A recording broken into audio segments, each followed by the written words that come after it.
Hey guys, in this video we'll look at another standard DSA problem.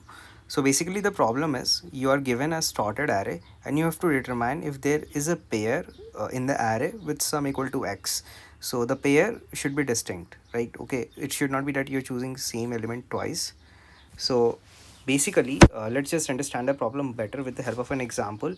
Let's just say that you are given a target number 20, x equals to 20 in this case, and let's just say that you are given another array arr over here.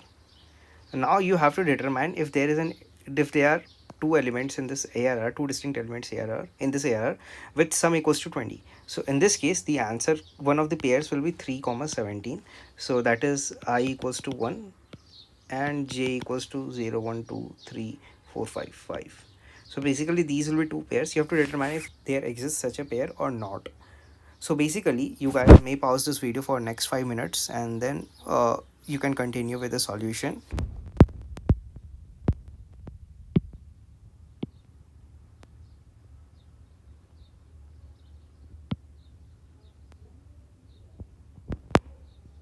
Alright, so I hope that you guys gave this question a try. So for those who have already solved this problem, this might be one of the easiest problem for you guys. I'm not going to give any spoilers how it is solved right now. So I'll just discuss the naive approaches that might come into your mind if you are just a beginner into DSA. So basically some of the approaches that might come to your mind is a simple brute force, that for each I, index I, you will try to find an index j such that a of I plus a of j will be equal to x. All right, it's a very simple brute force approach. You can just it's very simple to code it as well. You just code it like this: for int I equals to 0, I less than n, I plus plus, for j equals to I plus 1, j less than n, j plus plus, if a of I plus b of j, so plus a of j equal to x, return true, and else return false.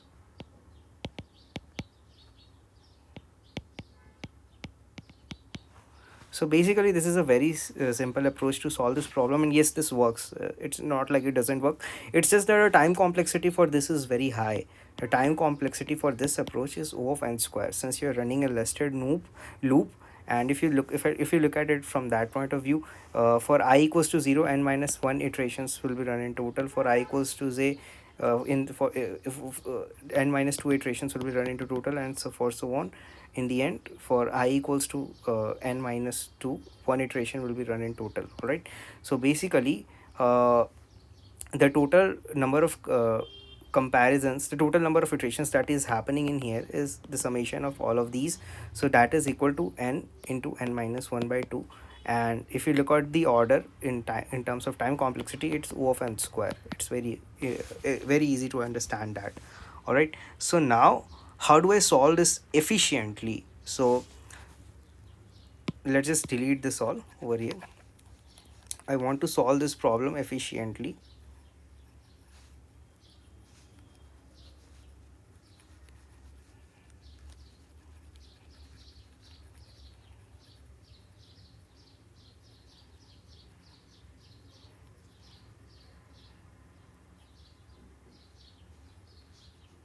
All right, now let's just write the target value x that we're looking for. Let's just say we are looking for x equals to 20 if there is a pair with the sum equals to x equals to 20.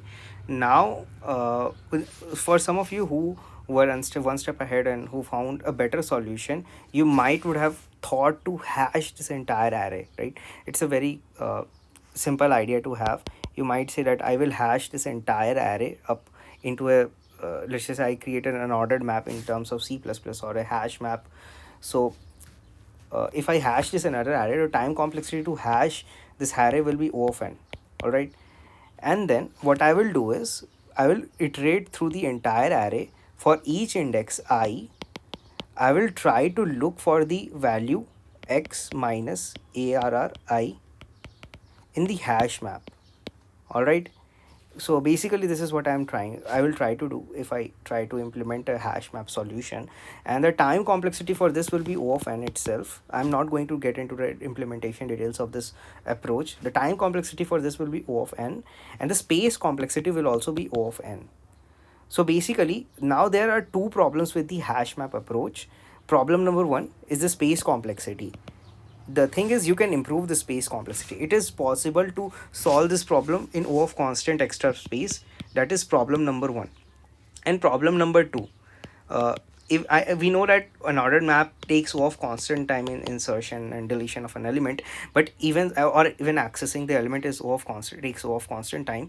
But even so, this O of constant is, it's not as fast as using an array. Okay, if you try to implement an ordered mapped solution using C++, and if you try to do the same thing using an array, okay, so let's just say there are elements between 1 to 10 to the power 6. If you use an array to hash those elements, and or if you use an unordered map to hash those elements, you will see a significant speed difference in those. So this O of, even if it's O of constant, it's not negligible. Okay, so basically it's not as fast as an array. All right, so these are the two issues with this unordered map solution. So how do I improve upon that?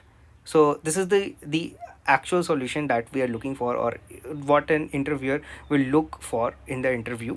So basically let's just look into that. It's a two pointer approach, and two pointer is a very standard technique used in the DSA. So two pointer is a technique. So basically it's a good idea to like understand the technique in its on its own. Okay, and rather not memorize the approach itself. So it's better to understand the technique. So I will just guide you and help you with that, why two pointer works, and why two pointer why we should use two pointer in here. All right, so basically uh, I will just directly get into the solution. Okay, I will just write down the array one more time more neatly. So it is, sorry, oops. All right, it's 1 3 3 9 10 17 18. All right, so basically I will establish two pointers. The first one will be at the starting of the array ARR, and the second one will be at the end of the array ARR. Let's just say call the starting pointer as I, and it will be initialized by I equals to 0. That is, it is pointing to 0th index right now. And this is j, and it will be initialized by 0 1 2 3 4 5 6 6. All right, so it's pointing at the 6th index right now in zero based indexing obviously. So basically now what I will do is I will do a comparison. I will run a loop. All right, let's just write down a, I will write down a small column over here. So like let's just say while I is less than j, I will run this loop. All right, so basically in each step I will compare the value of a of I plus a of j. All right, so basically there can be three different cases. All right, so what will happen if I let's just say that let's just call t equals to a of I plus b of j. So basically there can be three cases, that is either t is less than target value x, or t is greater than target value x. Let's just move this to clean the space, and or t equal to x. These are the three cases that might happen. All right, so basically if you look at it over here, for this first case I know that I is equals to 1 and j equals to 18. Okay, so the target value for the first case is 19, and I know is 19 is less than 20. Okay, so if t is less than x, what do I need to do? I need to do nothing. I just need to do I plus plus. That's all that I need to do. I need to increment this pointer. All right, and why is that? I need to increment, why do I need to increment it for to 3?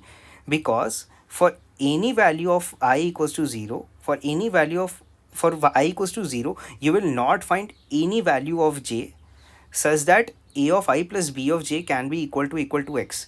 Because since a of I plus b of j is equal to x, if you now if you decrement, all you need can do about j is you can decrement it. If you decrement the value of j, a of I plus b of j will only decrease. Okay, so basically you cannot, since a of, now you know that t is less than x, so if you decrease the value of t even further, it is not going to be equal to the value of x, right? So basically all you need to do is eliminate this index I, that is you need to consider this subarray this subarray 3 to 18 now. Okay, you do not need to consider this entire array now. You're not going to find the answer with help of this one over here. So you need to increment the value of I, and it means that your the current sub array that you are targeting is I equals to 1 to j equals to 6. All right, now let's look at this second case. So now I know that 3 plus 18 is 21, and I know that 21 is greater than 20. All right, so this is the second case over here. So in this case, what I need to do is I need to do j minus minus. Why do I need to do that? J minus minus, in the using the same logic, there is no such value of I in this subarray I equals to 1 to j equals to 6 such that a of I plus b of j can be equal to x. Okay, for this j equals to 6, because if since I know that 3 plus 18 is 21, if I increment the value of I, the value of t is going to increase only. Okay, so t is going to stay greater, it's only going to become more larger than x than it is right now. So I need to decrement the value of j right now, okay, to eliminate this. So in this step, j will be decremented. Okay, j will be pointing to 7 now, and now the new subset will be this one, I equals to 1 से लेकर I equals to 1 to j equals to 5. This will be the new subset, I equals to 1 to j equals to 5. All right, now in this new subset, we need to keep doing the same steps again and again. So in this set, I find that 17 plus 3 is equals to 20, and 20 is equal to 20. So in this case, I just need to return true. That's all that I need to do, because I have found a pair. All right, if I wouldn't have found a pair, I would have continued the search using the same logic, these two logics, until when I found t, when I find that a target is equal to x now, sorry, the value of a of I plus b of a of I plus a of j is equal to x now, I return the value true.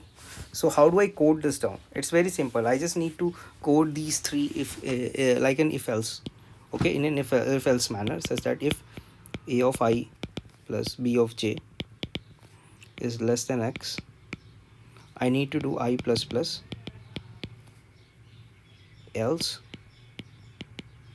if a of I plus b of j greater than x, I need to do j minus minus, else I need to return true. And outside this while loop, once let's just say I have iterated this entire while loop, I can return false after that I didn't find anything. So I'm not going to write that down over here. I hope that the logic was pretty much clear.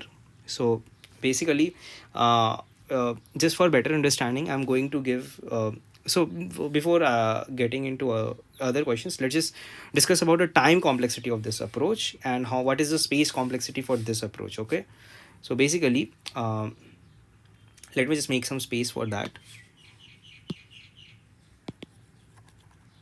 All right,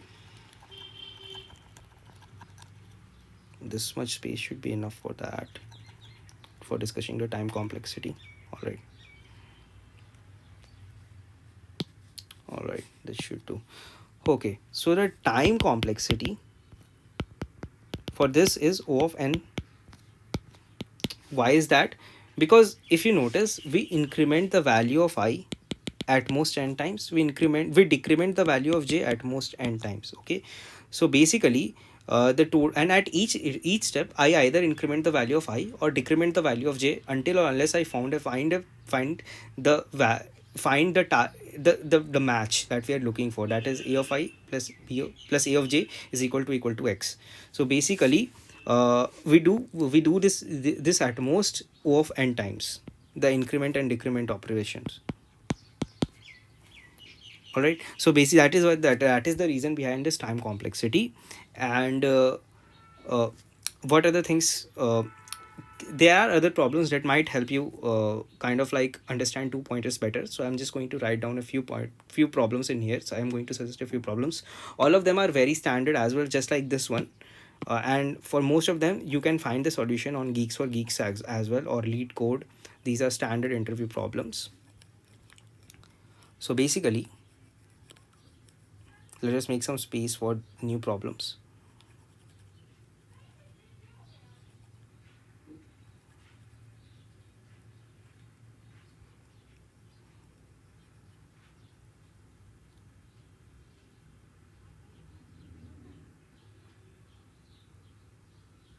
All right, so let's just say the homework problem one is, you are given, mm, let's just say given two distinct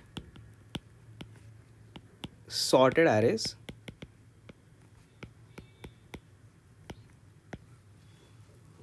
Find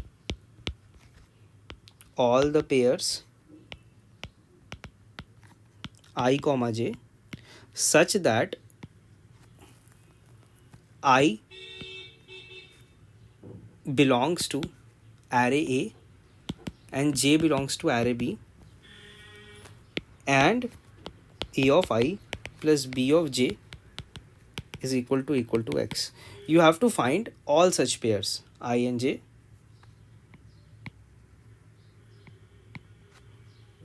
All right, so expected time complexity, I will leave this up to you to analyze what the expected time complexity for this problem can be.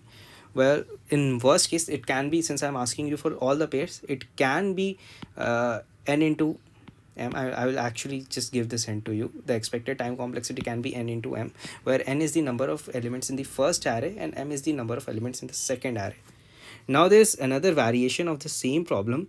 You, instead of finding all the arrays, you have to find the count of the number of such pairs, number of pairs I comma j, such that a of I plus b of j equal to x. So this is the variation 2, v2, number of pairs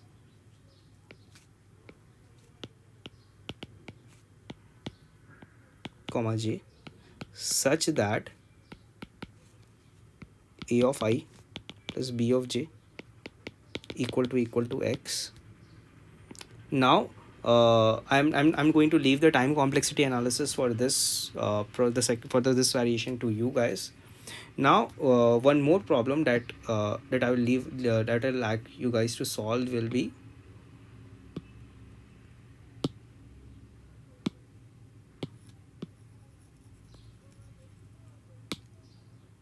all right, so the third problem will be, or let's just say call it the P2. It will be given three sorted arrays,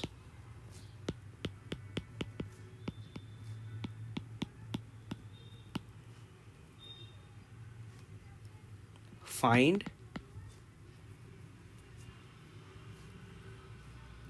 a triplet I comma j comma k from I belonging to the first array, j belonging to the second array, and k belonging to the third array. So find a triplet I comma j comma k such that